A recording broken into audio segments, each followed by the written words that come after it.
TNI Angkatan Laut buka suara soal keinginan mantan prajurit Korps Marinir Satria Arta Kumbara untuk kembali ke tanah air. Kasal menilai yang bersangkutan sudah desersi.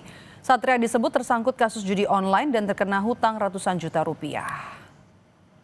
Wakil Presiden Republik Indonesia Bapak Gibran Rakabuming dan yang bersangkutan memang jejak rekornya ada ke sana yang mengakibatkan dia keluar dari Korps Marinir, salah satunya itu kehidupan hedonis, kemudian pinjam di bank, ya mungkin pinjol, dia ada berkaitan dengan bank di BRI dan BNI, angkanya kurang lebih di 750 juta. Mungkin untuk menutup itu dia judi online. Ternyata judi online ini kan tidak membantu, bahkan akan lebih terjerumus ke dalamnya, sehingga tidak bisa mengatasi itu. Dia disersi, diawali dengan mangkir, disersi di tahun 2022 dia sudah menghilang.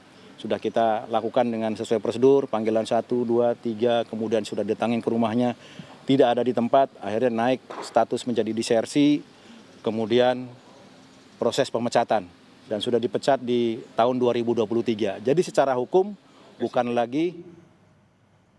Usai jeda, saudara, eksekusi lahan yang dilakukan oleh Pengadilan Negeri Bengkulu berlangsung ricuh. Satu unit rumah dibakar oleh salah satu tergugat yang tidak terima lahan disita.